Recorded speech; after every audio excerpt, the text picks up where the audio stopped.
തമിഴ്നാട് മുഖ്യമന്ത്രിയായി വിജയ് സത്യപ്രതിജ്ഞ ചെയ്ത് അധികാരമേറ്റ ചടങ്ങിൽ തൃഷ കൃഷ്ണൻ എത്തിയോടെ വലിയ ചർച്ചകൾക്കാണ് തുടക്കമായത്.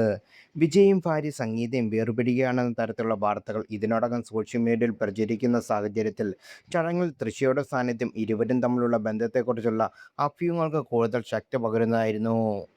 വിജയികൾക്ക് മാത്രമല്ല, മുമ്പ് നിരവധി താരങ്ങളുടെ കുടുംബജീവിതത്തിൽ തൃഷ പ്രശ്നങ്ങൾ സൃഷ്ടിച്ചു എന്ന തരത്തിലുള്ള ആരോപണങ്ങൾ അടുത്ത കാലത്തായി ഉയരുന്നുണ്ട്. ഇതിനു മുമ്പ് തമിഴ് സിനിമയിലെ മറ്റൊരു സൂപ്പർ താരവുമായി ചേർത്തായിരുന്നു തൃഷയുടെ പേര് ഗോസിപ്പ് കോളങ്ങളിൽ നിറഞ്ഞിരുന്നത്. അത് മറ്റാരുമല്ല, നടനും രജനീകാന്തിൻ്റെ മരുമകനുമായ ധനുഷുമായി ചേർന്നാണ്. ധനുഷും ഭാര്യ ഐശ്വര്യയും തമ്മിലുള്ള ദാമ്പത്യ ജീവിതത്തിൽ വെള്ളൽ വീഴാൻ തൃഷയായിട്ടുള്ള അടുത്ത ബന്ധമാണ് കാരണമെന്ന തരത്തിൽ ഇരുവരും വേർപിരിഞ്ഞ നാടുകളിൽ വലിയ പ്രചാരങ്ങൾ ഉണ്ടായിരുന്നു. ഏകദേശം 10 വർഷത്തിനിടെ ധനുഷും തൃഷയും അടുത്ത സുഹൃത്തുക്കളായിരുന്നു എന്നാണ് റിപ്പോർട്ടുകൾ. എന്നാൽ ഈ സൗഹൃദം ധനുഷിൻ്റെയും ഐശ്വര്യയുടെയും മനോഹരമായ കുടുംബജീവിതത്തിൽ കൊടുങ്കാറ്റുണ്ടാക്കിയത്രേ. ധനുഷും തൃഷയും തമ്മിൽ അതിരുവിട്ട ബന്ധമുണ്ടെന്ന തരത്തിൽ ഗോസിപ്പുകൾ പ്രചരിച്ചുകൊണ്ടിരിക്കെ അത്തരം വാർത്തകളിൽ കൂടുതൽ ശക്തി പകർന്നുകൊണ്ട് ഗായിക സുചിത്ര സുജി ലീക്ക് വഴി വലിയ വെളിപ്പെടുത്തൽ ഉണ്ടായി. ധനുഷും തൃഷയും ഒരു പാട്ടിൽ ഒരുമിച്ച് പങ്കെടുത്തതിൻ്റെ സ്വകാര്യ ദൃശ്യങ്ങൾ പുറത്തുവന്നു.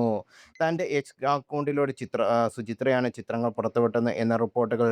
സോഷ്യൽ മീഡിയയിൽ ഇത് വലിയ ചർച്ചകൾക്കും വിവാദങ്ങൾക്കും കാരണമായി. ഇതോടെ ഇരുവരും തമ്മിൽ വഴിപ്പെട്ട ബന്ധമെന്ന തരത്തിലുള്ള അഭ്യൂഹങ്ങൾക്ക് കൂടുതൽ ശക്തി ലഭിക്കുകയും ധനുഷിൻ്റെ കുടുംബജീവിതത്തിലെ അസ്വസ്ഥതകൾ കൂടുതലായും റിപ്പോർട്ടുകൾ പുറത്തുവന്നു. 2004-ലാണ് ധനുഷും ഐശ്വര്യയും വിവാഹിതരായത്.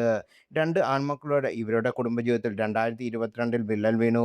ഇതിനു പിന്നാലെ 2024 നവംബറിൽ ചെന്നൈ കുടുംബ കോടതിയിൽ ഇരുവരും ഔദ്യോഗികമായി വിവാഹമോചനവും നേടി. 20 വർഷത്തെ ദാമ്പത്യ ജീവിതം അങ്ങനെ അവസാനിക്കുകയായിരുന്നു.